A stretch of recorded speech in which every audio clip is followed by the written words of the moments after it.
What is happening, NBA fans? Welcome into another week of Dropping Dimes. I hope everybody's been good in my absence for all of 1 week, but was out of town last week and didn't have a show. Couldn't pre-tape or take my equipment with me, so no show last week, which is a rarity during the season. I don't know that I've ever missed a week since I started doing Dropping Dimes. Actually, one ever. I had Ellis host. I was back at Collider, but that's it. So we are back to talk a little hoops here, and there's quite a bit to discuss. I mean, the landscape of the league has changed, with the biggest being the Philly and Nets trade that I haven't really discussed, but we can get to that in due time. What I wanted to discuss today is considering we're 3/4 of the way through the season now for all teams. Everybody's roughly got 20 games left. So we're coming into the home stretch, and we're going to begin getting a clearer and clearer, picture of what the playoffs are going to look like. And certain teams are trending in the right direction, and a few teams are trending in the wrong direction. And basically, I created all of this as an excuse to open the show by talking about the Memphis Grizzlies. What sucks is I was intending on going to see them play, and I had COVID, so I couldn't go. So I'll have to wait till next year because I've been wanting to see Ja in person since I glimpsed him on an NBA court. The guy's electric, to say the very least, as evidenced by the game from a couple nights ago where he just flat out went off. I mean, he had that almost half-court three-pointer. He had the alley-oop buzzer beater. He had the throwdown on Pirtle, and it was a thing of beauty. And Memphis is definitely trending in the right direction. Of the teams towards the end of the year, they're arguably, them or the Celtics, are the hottest team in basketball right now. And they are going to take over second place in the West. It's a fait accompli. They're going to do it. It's just a matter of time. Golden State has been up and down for quite a while now, and the Memphis Grizzlies will supplant them into the number 2 spot. Now, they have an outside chance, albeit a small one, but they have an outside chance of taking over first place. Now, I know what you're saying. Phoenix is the best team in basketball, and they've got a 7-game lead on the Grizzlies right now. Completely true. But Chris Paul is out for more than likely the rest of the regular season.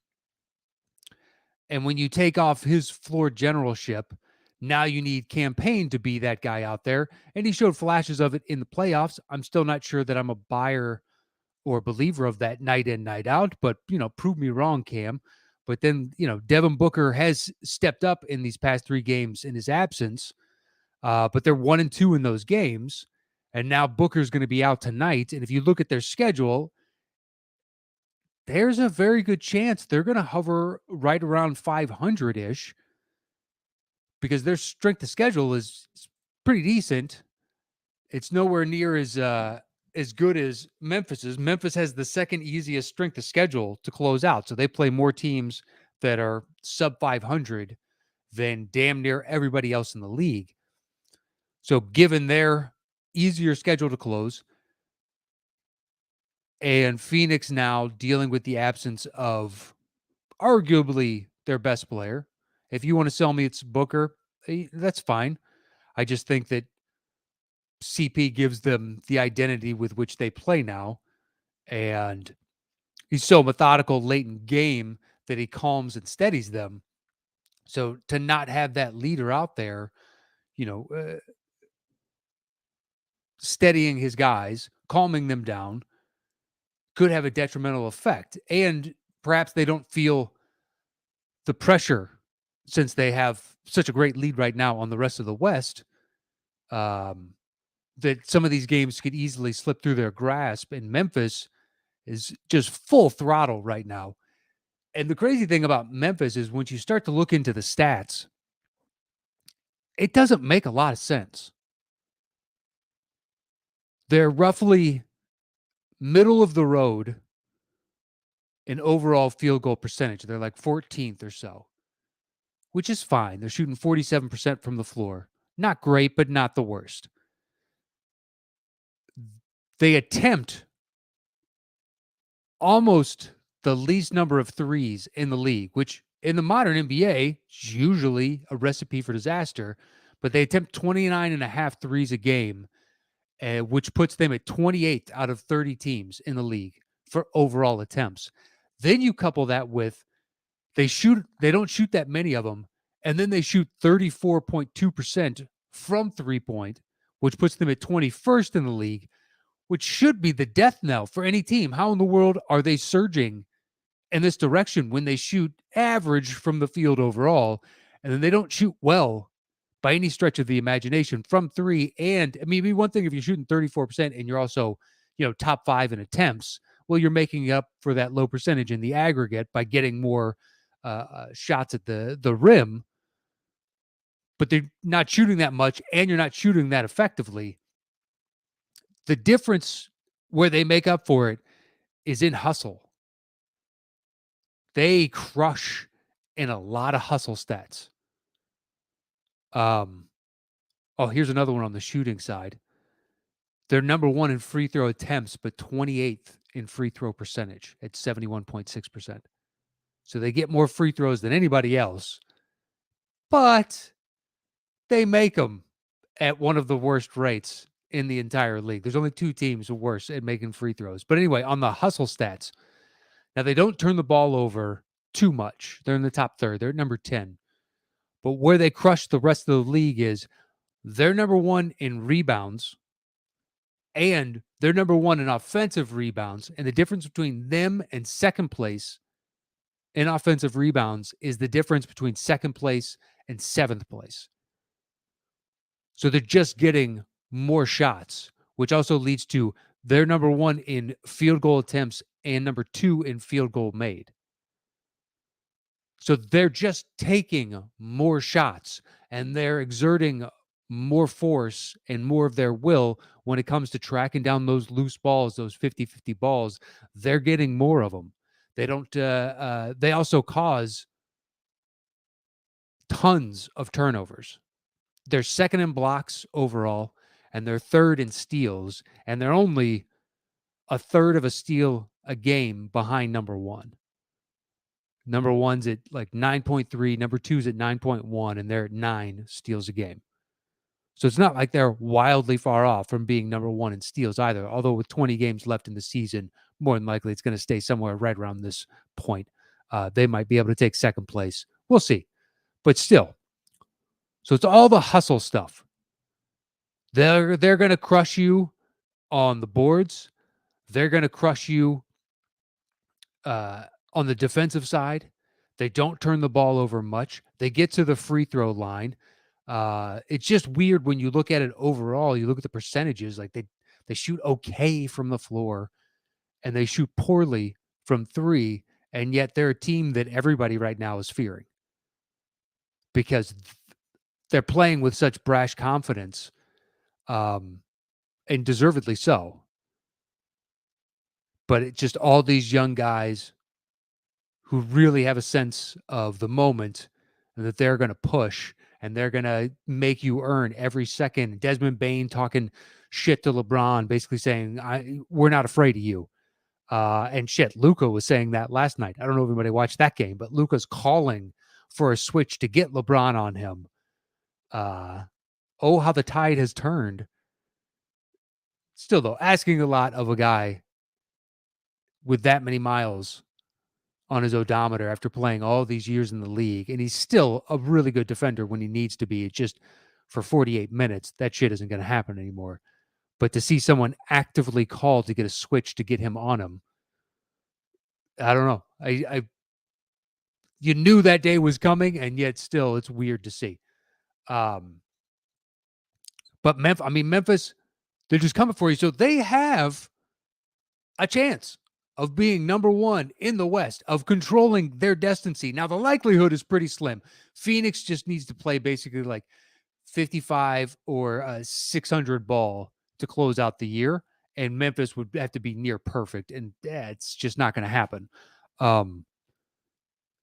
But if Phoenix plays 500 ball and Memphis, if you look at Memphis's schedule, there's only 3, 4, maybe 5 games where I'm like, that could be a loss. They've got a bunch where it's like they should blow them out. This should be a no-brainer. This one might be close, but I'll just go ahead and say they've got momentum, and I'm going to hedge my bets and go with them here. And then you go through Phoenix's schedule, and I did it last night, and I came up, and Phoenix was roughly playing about 550 to 600. And with Booker being out tonight, now this could be one they steal, but if they lose this one, it's just a cascading effect. It very well could weight in Memphis's favor. But I mean, it's impressive to watch right now. All these young guys playing with a tremendous amount of confidence that usually belies championship potential. Whenever a young team that hasn't done it is playing like this, they're a real threat. So we'll see. We'll see. But Memphis is a team trending in the right direction. And I'm going to stay in the West for a couple more, and then I'm going to switch over to the East and talk about some surging teams over there. And then if we got time, we'll get into the slumping and the middling teams. Another team in the West to be concerned with is Denver. Because right now, they're playing excellent basketball. They're 8-2 over their last 10. They're hanging with all these teams. There's a bevy of teams right now in the West that are 8-2 in their last 10. It's Phoenix, Memphis, Utah, Dallas, and Denver. But the difference for Denver, I think, and why they're the team that I'm the second most interested in with their surging ability is Michael Porter Jr. is now on the road to coming back. He just got assigned to the G League team, and he's going to be participating with them to get him back up to game speed. And on top of that, Jamal Murray looks like he is on a trajectory to come back this season. Now, is he going to come back and play like he was in Orlando? That's a tall ask. But he does give you somebody who's not afraid of the moment, can shoot the big shots, and is willing to shoot the big shots, and would alleviate a lot of the offensive pressure that Jokic operates under right now. And in my opinion, if I had a vote, I think I give the MVP to Jokic. Now you could say, oh, Philly is third, about to be second, more than likely, because the Bulls are slipping a little bit. And traditionally, you give the MVP to a team in the top 2 to 3 in a conference. With that being said, on a night in, night out basis, I think Jokic is doing more with less. I mean, Embiid has not had Simmons all season, right? But he's had the stability of the rest of his team by and large there. So they have some sort of commonality, whereas Jokic is missing the second best player, and then the third best player goes out, and then they're juggling lineups until they get some sort of stability. But it's been all him, and every defense that comes in knows we're going to force him to do everything, and yet he still does. And not saying Embiid didn't do that, but you still had, you got Tobias who can go off for you. Curry, before he was traded, was really good for him. Danny Green, on down the line. Tyrese Maxey has been a nice revelation for him this season. But anyway, Denver, they're already playing excellent basketball. And they're not too far out of, say, getting to like the 4th seed. They're 2.5 games back of the Jazz in the 4th seed, and Denver's currently sitting in 6th. And if they continue to play basketball like this, and then you start adding in these extra pieces, boy, that turns into an even scarier team. Before Murray went down, I thought Denver had a really good shot of winning a championship. And if he comes back and is any semblance of what he once was, they have a championship window again because they're still a young team predominantly. So if you fill in around the margins going forward and you have Jokic still in his prime leading these MVP-like seasons, that's going to be a team to reckon with. And they're going to be tough to deal with. So Denver is another one where I can't wait for the next 2 to 4 weeks once they get Porter back and then to get a more firmer timeline on Jamal Murray. But all indications are he's got a good shot of coming back by the end of the season, if not the very start of the playoffs. That could be interesting. Do I favor them to win a championship? No. I still think it's one of the top 3 teams in the West. Would be my odds-on favorite to win the championship this year. And depending on when Chris Paul comes back and how he's feeling, Phoenix would be the no-brainer choice. Because I think if anybody could reintegrate himself quicker into an offense, the quickest would be Chris Paul. But Denver is another one. Surging in the right direction, getting some interesting players back. Be on the lookout for Denver. And then the other team in the West are the Dallas Mavericks. Now, Utah, I'm glossing over you. I realize. But we've seen you consistently do this in the regular season where you're a hell of an out night in, night out, but I got to see it come playoff time before I actually believe in this. 8-2 in your last 10. So it's not like it's illegitimate and you're winning a bunch of games. And that's even with the loss of, Joe Ingles, made some, additions with Nickeil Alexander-Walker. But at the same time, it's roughly the same team. Whereas with Dallas, you have new coach, new identity. And to start the season, it was like, I don't know about this. Jason Kidd, it's not looking exactly great so far. And since then, they've really bought in on the defensive side. It's something that I didn't anticipate for this season was Dallas turning into one of the better defender teams. And you want to talk about within this surging teams over the past 20 games, Dallas is 3rd in team defense and 5th in net rating over the past 20 games. But they're just shutting people down. It's really impressive to watch on a Luka-led team. I didn't anticipate talking about that team's defense before the season started. Now, their offensive rating over that 20-game stretch is 11th, which is not ideal. You want to be top 10 in all 3 metrics if you have a real shot of making some noise in the playoffs, and they could bump that up. But with a net rating as 5th and your defense playing so stoutly, you can weather the offensive, rating not being as high as 10 other teams. So it's not the end of the world. The other thing to look forward to for Dallas is their strength of schedule is 6th, as in 6th easiest. So they could be surging up in the Western standings. Now, I brought up Denver before, and they have the 15th hardest strength of schedule. So it's a dead middle of the entire league. And Dallas was 6th, and Memphis with the 2nd easiest.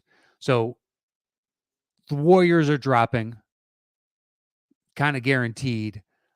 In my mind, I'm seeing Dallas and Denver surging up, and Utah basically playing like 600 basketball, going 6-4 out of 10. And those 2 teams going 8-2 or 9-1 out of 10 and just inching over. Now, the thing is, I think 1 through 6 is pretty much set. I don't see any of those teams dropping down into the playoff game because it would take a hell of a move by Minnesota, who's playing really good basketball as of right now. But they're just not winning on the same clip as everyone else. So they could be in the driver's seat when it comes to the play-in game in that 7th position, and then they'll have to play the Clippers as of right now. And things hold. I don't see how that changes either because below them are the Lakers, who are a slumping team we can get to later if we get to it. And then below that are the Pelicans, who actually have a shot of supplanting the Lakers into that 9th position. Then you would need an 11 and 12 Portland or San Antonio if you're a Laker hater. If you want them to drop out of 10, Portland ain't going to do it. They're going to slowly but surely, like mysteriously bench most of their team to improve their draft odds and just try and retool around Dame. So you'd need San Antonio to make a push and really get up there, or hypothetically Sacramento. But I think as of right now, the top 10 in the West is pretty much set. Unless Portland's, second team guys who wouldn't normally be getting any run continue to squeak out wins here and there when their front office and coaching staff are actively trying not to win those games. It's possible, but pretty much think those are set. But I think, yeah, Dallas and Denver could surge upwards. End of the season, more than likely it's going to be Phoenix at 1, Memphis at 2. Will Golden State drop below 3? It's hypothetically possible. If they did, they'd have to drop down to say 4th-ish. Dallas, I think, gets up to 3rd. Utah's dropped down to 5th or 6th, and Denver maybe supplants them. But I think that top 6 pretty much stays unless one of those teams has a catastrophic injury. I just don't buy into Minnesota being able to jump up into the non-play-in playoff teams. But those are your surging teams in the West. In the East, the number 1 team right now surging is Boston. It's really impressive. Now, doing the same thing I did with the Mavs, over the last 20 games, they're number 1 in net rating at 13.9, which is massive. They're 5 points. Their differential is 5 points higher than number 2, which is the Suns, which is the same basically the same difference between 2nd place Suns and 9th place Philly. That's how good a basketball Boston is playing as of late. Now, they are surging. Jaylen Brown went down last night with a hell of an ankle roll. That looked like it hurt from afar. And I know he wanted to come back and play last night. But I don't know if any of you watching or listening have ever rolled your ankle that hard. I have one time ever to where I lifted my leg up to look at it after I rolled it, and my leg was just quivering because that was the muscle spasm of what it was going through. And I don't know if Jalen's was even worse, but an ankle roll like that has now sidelined Anthony Davis for the foreseeable future. Probably going to be out for the bulk of the regular season, if not right up until the playoffs. So that did not look fun. But Boston is just playing really excellent basketball right now. And that addition of Derek White, which most people weren't, wowed by, which that's not the type of player he is. But what he is the type of player that fits into a ball movement offense that does all the little things, sets the screens, is looking for the extra pass. Has not shot particularly well from 3 since he's gotten to Boston, but more than likely that will clear itself up once he gets back to, the sample size is so small. He's being integrated into a new offense, a new environment, new teammates. It's hard to look at it and say, when you're not apex like James Harden and your identity is so strong that it helps mold, shape, and dictate the identity of the team, Derek White needs to fit in a little bit more seamlessly, and that should take more time just to figure out what exactly your role in this. But it's a solid pickup. Somebody that you can rely on, that you don't have to worry about, will make the correct decision, is a good teammate. And you couple that with Time Lord, Robert Williams, his improvement this year, I figured he looked like he was going to be an athletic defender, just rely on his athleticism for his defense, which is going to catch guys quite a bit, but also he's going to get burned. And when you watch him now this season, he's making smarter and smarter reads, knowing when to exercise his will on the defensive end. And when you have somebody like that, it's like, go ahead and try and penetrate deep into the paint on us. It's going to be really difficult for you. Plus, he can go all the way out to the 3-point line to defend. He's not, he's fleet of foot. Now, the biggest problem for Boston is their strength of schedule is fourth hardest remaining. They've got a tough schedule to close out, but they're playing really excellent basketball right now, and with a belief and confidence that might be able to push that strength of schedule from fourth to middle of the pack type of thing. Where, yes, they might be playing some pretty difficult teams on there, but given their depth and their youth, they'll be able to outplay those individuals who might be resting guys towards the end of the season or dealing with injuries themselves as people come back into the rotation. But Boston is one to look out for. There's two more in the East that I think are surging in the right direction. Miami is number one, but last night was a good, or their last game rather was a good game for them against the Bulls. To really, this is 1-2, and they've been trading spots over the past couple weeks. One is number one for a day, then the next one is number one for the next day. And it's just gone back and forth, and they finally meet up. Now, the Bulls aren't operating anywhere near full strength, but you play the team that's in front of you, not the hypothetical one that's on paper. And still in this stretch, the Bulls have beaten quite a few teams. DeRozan has had a renaissance, and he's entered into the MVP discussion. So it's not like they're a walkover and you don't have to respect them. And Miami just came out and dictated the terms of that game from jump. And the crazy thing about them is they have not been healthy by any stretch of the imagination for the vast majority of the season. They're just now getting back to health, although Lowry's out for personal reasons for the second straight game. He had that, what was it, like a 9-game stretch not too long ago for personal reasons. I don't know what it was, to be perfectly honest.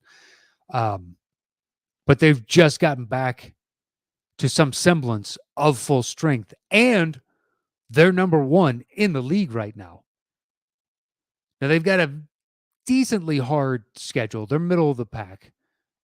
One spot worse than Denver. Their 14th hardest strength schedule. But you got to believe in what Miami does, because all these guys go out, right? And they get tremendous production from Yurtseven and Caleb Martin and Max Strus and Gabe Vincent. Had you heard of any of those names before this season? No, I hadn't, at least. I mean, Yurtseven kind of sounds vaguely familiar, but I think I might be conflating that with other names that I've heard in the past. I don't know any of these players. And that yet when you watch them, it's like, man, they play with an intensity and a hustle. And Spoelstra has them coached up to a degree where they know exactly what they need to be doing. It's kind of like when Toronto debuts some of their new young guys. Like the first few times you saw Boucher, you're like, who is this dude? Another, second round or G League guy that they have coached up and are suddenly out there making winning plays. And Miami has that in spades. And I mean, they've been juggling lineups all season. You go to Basketball Reference and you can look at their starting lineups for the season, and it's a hodgepodge, man. It's been a mash unit for so long. And you could say that about the Bulls as well, with the loss of 3 key guys for extended periods over the season, and then being hit with COVID on top of that. But Miami is plug and play with a whole bunch of dudes that I just did not know beforehand, and it's been really impressive to watch. So Miami's another one where they are trending in exactly the right direction.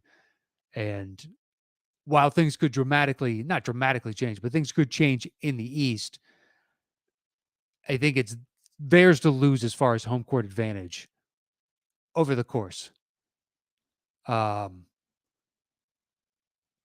so the final team in the East is Philly, and it's impossible not to have this discussion without having Philly. They just got James Harden. And I don't know if you watched like that Knicks game. I did. It's not enjoyable basketball to watch because of the free throw festival, but that is going to push them in the regular season to a higher seed overall. They're just going to get to the line. Now, will that evaporate in the playoffs? Go talk to James Harden about how many free throw attempts he gets in the playoffs versus the regular season. It's a night and day type of situation. The officials swallow their whistle more in the playoffs, and you're going to need to be able to prove it. And that's one of the other reasons that I kind of ding Embiid. He gets a lot of calls, and to me, it's him falling down so much. And some of that is injury prevention. I get it. And others is he realizes he's going to be rewarded if he dramatically falls down. So he dramatically falls down. It's very much to me Anthony Davis. Anthony Davis, you can keep a clicker and a counter, and there's like, did he fall down more? Did he get more rebounds tonight? And I think that's a 50-50 split depending on which night it is and the type of competition he's going up against. And that is me being, prejudicial against certain aspects of the game that I'm not a fan of watching. And I think it kind of worsens the product, to be perfectly honest. I would love to legislate out more and more free throws. I missed the beginning of the season when the refs weren't calling anything and it was more FIBA basketball. So guys weren't getting 15, 20 trips to the line. Now, there are nights where it's fully deserved, and Embiid does go down into the paint and get a bunch of those calls. But I also think a guy his size, much like Shaq, should be officiated a little bit differently because he's going to be fouled every single play. So you're going to have to pick and choose when exactly and how much he should be going to the line because it dramatically changes the complexion of a game. But that Knicks game with him and Harden, dear God, they might as well make the put a jersey on the free throw line because that's the sixth player out there for the 76ers. And that is a hell of an advantage. You have two guys that the refs are more than willing to call offensive fouls for or defensive fouls against the opposing team, however you choose to look at it. And they'll also, have certain aspects of their game that should complement each other, like pick and roll. James Harden loves to run a pick and roll, especially with a rim running center, and Embiid doesn't mind dunking on people. So that's a fun little new wrinkle in the Sixers offense. It's what I was hoping more for from this year with Westbrook and AD. It's like Dennis Schroeder threw, I think, some ridiculous single-digit number of alley-oops all of last season on rim running to Anthony Davis, and it's one of Westbrook's favorite things to do. And Harden is very much the same. If he's got a rim running big, he will find them to get easy dunks throughout the course of a game. And Philly is surging in the right direction because when you add somebody of that caliber who was disgruntled in his last situation, do I think that if Kyrie had gotten vaccinated and was there the whole season and they were winning more games that Harden would be in Philly still? Or not Philly, but pardon me, Brooklyn still? Yeah, I do. Yeah, I do, because winning cures all. And when you have that with Kevin Durant and you want to win a championship, well, find me a team that has that much offensive firepower that can either hang with them or show me a team that has enough defense to slow that down. It had been near impossible. So I think Philly has to be a team that's on the radar of everybody else in the East now.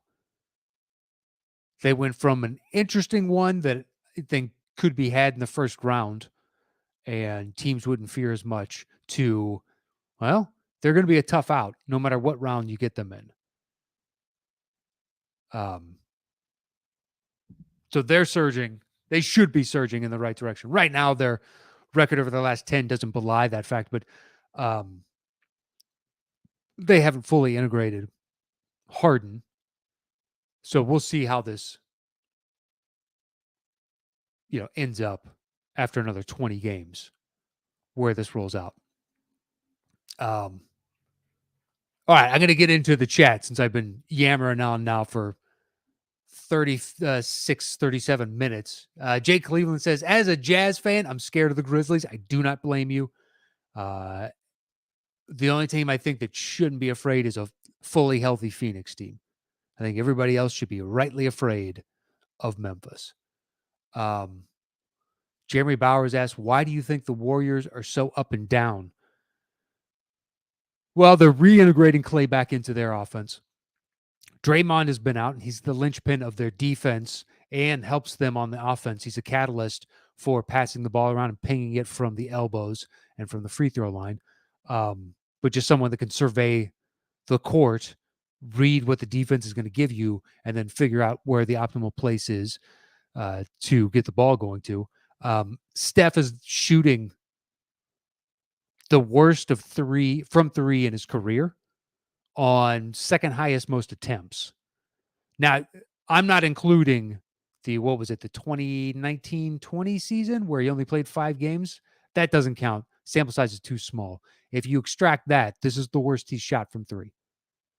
And when he is shooting 12 attempts from 3 and hitting 37%, that's a lot of shots. And considering your career average is 41 or 42%, it makes a difference.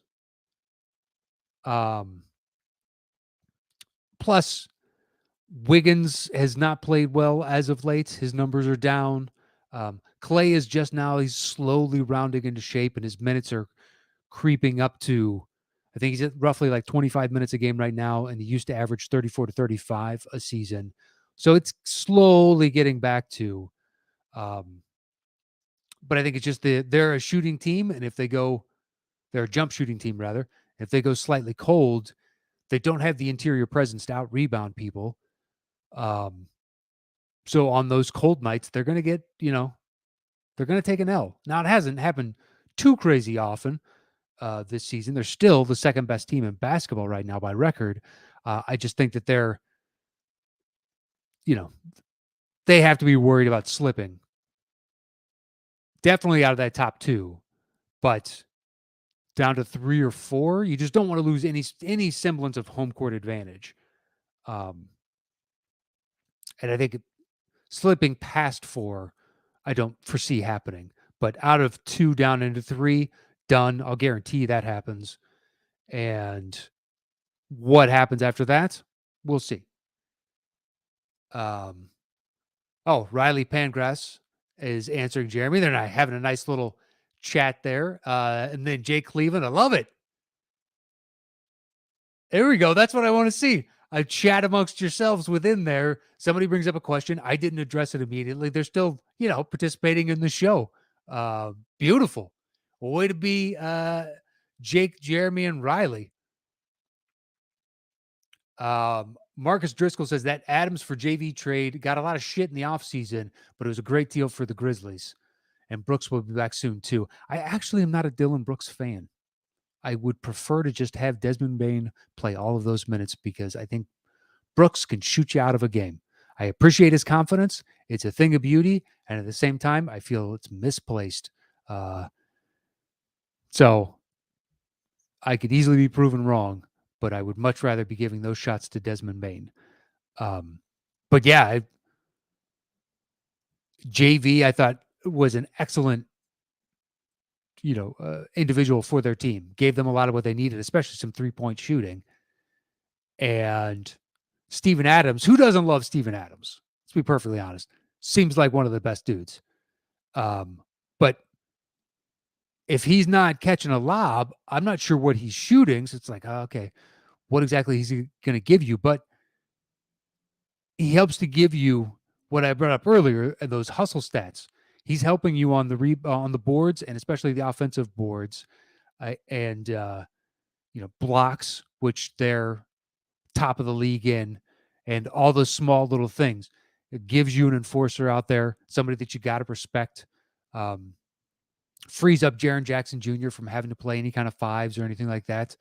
So yeah, Steven Adams has been a great addition, and it's nice to see him on a team that has a very good shot of making a lot of noise in the West and potentially into the finals. It's not inconceivable that they're OKC from back in the day or Phoenix and Atlanta last year. It's entirely possible. Jake Cleveland says, for being an MVP, it doesn't seem like Jokic gets much love. No, the weird thing is, according to reports out of his home market, a bunch of the talk radio there too doesn't really appreciate what he does.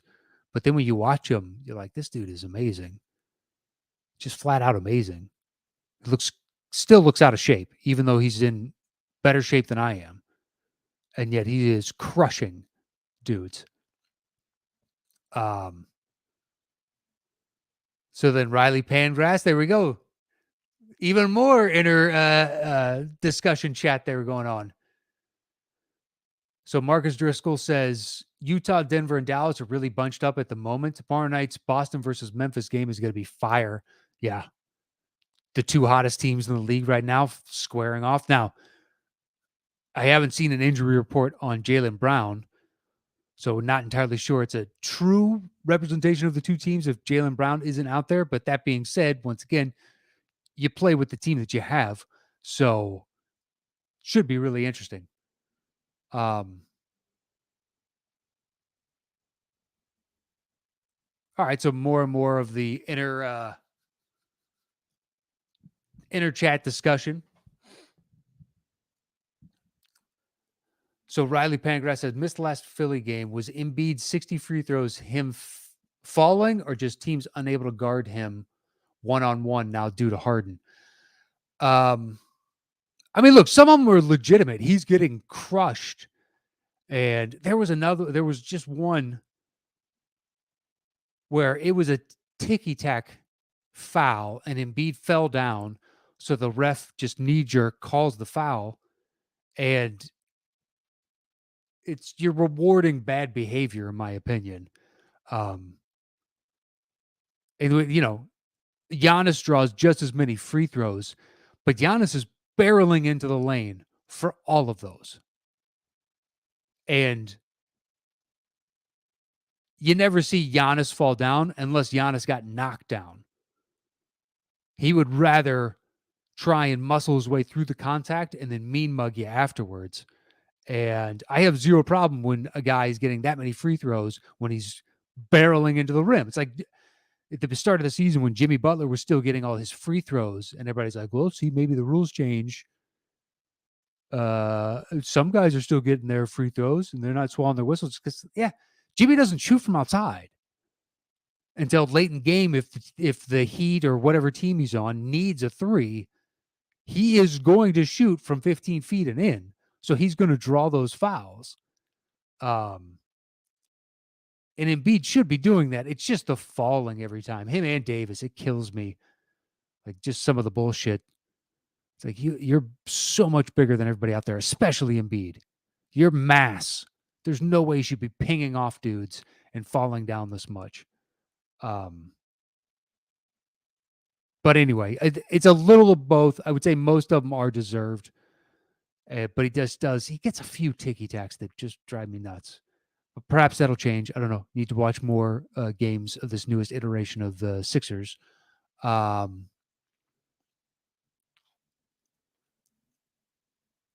Rashawn Robinson, our resident Heat fan, is crowing about how well his Heat are doing. I get it. And now, listen, going into that game with the Bulls, I wasn't anticipating us winning. just because we have not played well against the top tier teams in either conference. We haven't beaten Philly, Milwaukee, Miami, Golden State, or Memphis. We're 0 for 11 against those teams. Good times. But yeah, Miami is in the driver's seat as far as the East is concerned. I have, fear that Phoenix might drop out of first, albeit slim. Whereas I think Miami has a much better chance of just controlling their destiny in this regard, because they're pretty much back to full strength once Lowry comes back from whatever the personal issue stuff is. So Jeremy Bauer says, I need the Lakers to blow up this team. I mean, Westbrook's not going to be on this team after the season. And they're a team that's slumping. I've watched several of their games as of late. I hate watching the Lakers. I like it when they lose. And it's not, I have nothing against the franchise themselves or the fact that they're winners and they win a bunch. I'm all in favor of that, especially, it's Los Angeles. You got the mystique and all that jazz. I just think their fans are the most delusional and worst of any. And perhaps it's because I'm right in the heart of all of their fans, but the expectation level for every year's roster is so wildly disproportionate, more often than not, to the makeup of the team itself. It's just frustrating to have and hear conversations where it's like, if that is your opinion, I don't think you actually watch the games. But on some level, this team will be blown up. Westbrook will be gone. They now have, at the end of the season, they'll have 2 first rounders they can trade as opposed to just one at the trade deadline. They'll have their 27 and their 29. Do they want to forego the next 7 years draft picks in the first round? It's a great question. There's rumors floating around that from other, league executives saying perhaps now is the time to sell high on LeBron or AD. AD's been the rumors as of the past couple of days.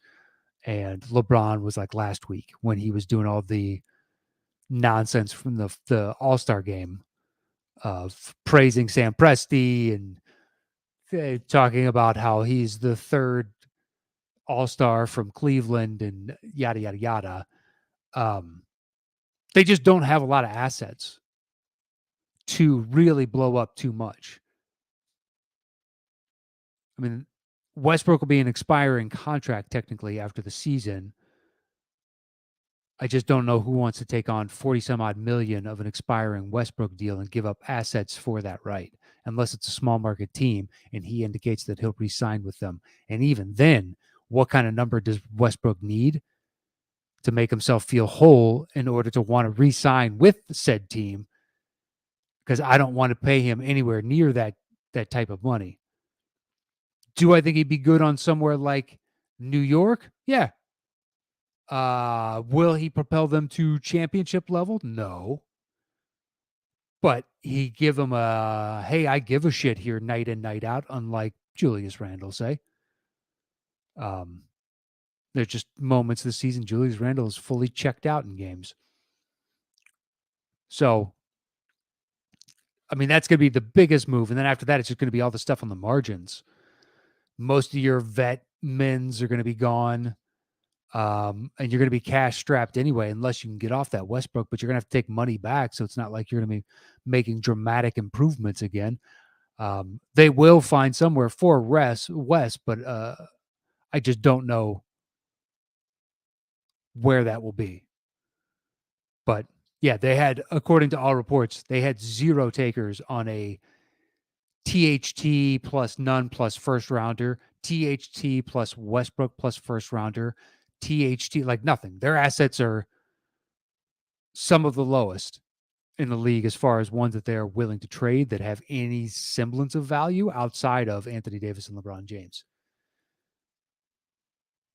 Professor Rhino asks, Heat or Bucks tonight? Let's see. It is in Milwaukee.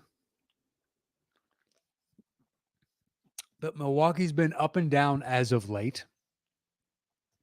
And the Heat been playing pretty excellent basketball. By up and down, it's just they're not playing nearly as well as the Heat. But I might go against you, Rashawn. I might take the Bucks at home on that one. I don't know. That should be a good one.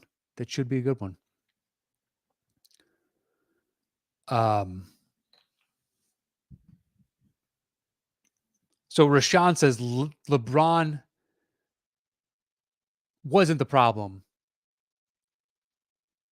That it's the Lakers front office that's the problem with this team now in regards to Jeremy Bowers in an inner discussional chat. I don't fully agree with that because they didn't make a single move without LeBron okaying it. My dog barked for the maybe fourth time ever. Anyway, I don't even know what she's looking at. LeBron signed off on every one of those transactions. He's the one that pushed for the Lakers to sacrifice all those assets to get AD and then shot down the Buddy Hield for Kuzma and Trez and instead wanted to go out and get Westbrook and give up Kuz, Trez plus KCP plus picks. And if you don't think that LeBron was leading the charge on that front, I don't know that that's my understanding. I wasn't in the room, but there's no way the Lakers, who catered to the superstar on their team better than anyone, and by all accounts, LeBron now has more power than Kobe ever did. Perhaps it's because Kobe was drafted by the team, so it's a different dynamic as opposed to when you're trying to lure in the superstar free agent like LeBron. So you got to give him more of a leash in determining what's going on here. But I blame LeBron damn near as much as Pelinka, because I don't think Pelinka makes a single one of these moves, the big moves, without LeBron signing off on it. So when he's blaming his GM, it's like the GM did everything you asked him to do. This is not the GM's fault that they can't magically make first-round draft assets appear out of nowhere, like future picks that they can just trade.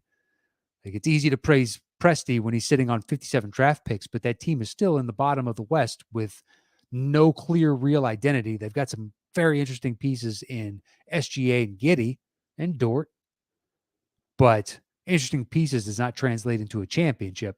So it's easy to praise somebody with, potential versus the reality.